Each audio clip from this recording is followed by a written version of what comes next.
Complex number का असली power को समझना है आपको, तो मॉडुलस और कॉन्जुगेट को कभी भी मत भूलो।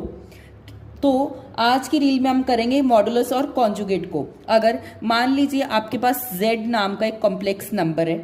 अब आपको पता होगा जो कॉम्प्लेक्स नंबर होता है उसके दो पार्ट होते हैं।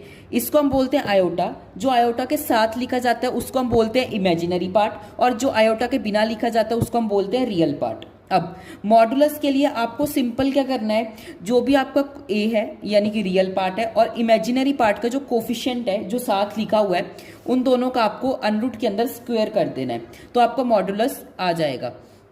अब सेम अगर हम बात करें एग्जाम्पल की, अब मान लीजिए एक हमारे पास कॉम्प्लेक्स नंबर है 3 + 4 आयोटा।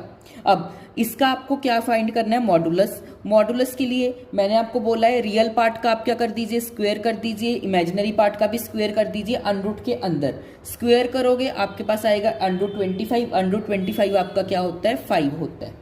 अब हम बात करें कॉन्जुगेट। कॉन्जुगेट बहुत ज्यादा इजी है, कुछ भी नहीं है। कॉन्जुगेट क्या होता है, जो आपका कॉन्जुगेट है उसके लिए सिर्फ इमेजिनरी पार्ट का साइन चेंज करना है। अगर उसका पॉजिटिव में है तो उसको नेगेटिव बना दो, अगर वो नेगेटिव में है तो आप उसको पॉजिटिव बना दो, बस। एग्जाम्पल के तौर पे मान लीजिए आपके पास एक कॉम्प्लेक्स नंबर था 3 + 4 आयोटा। इमेजिनरी पार्ट जो आयोटा के साथ लिखा जाता है। अब इसके लिए आप क्या करोगे, कॉन्जुगेट के लिए जो आयोटा के सामने अब क्या थी प्लस, उसको हमने क्या चेंज कर दिया माइनस में, ये हो गया आपका कॉन्जुगेट। अब एक आइडेंटिटी है z का कॉन्जुगेट बराबर होता है मॉडुलस के स्क्वायर के। ये एक इंपॉर्टेंट आइडेंटिटी है, काफी बार यूज होती है। क्या मॉडुलस और कॉन्जुगेट क्लियर हुआ आप सभी को? अगर हाँ आपको क्लियर हुआ तो एक क्वेश्चन बताओ। ये रहा आपका क्वेश्चन 2 + 6 आयोटा।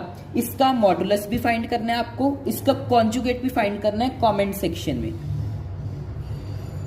कमेंट करके बताओ मुझे। और ये रही हमारी day 4 of doing important questions for half yearly exam. Thanks everyone for watching this reel.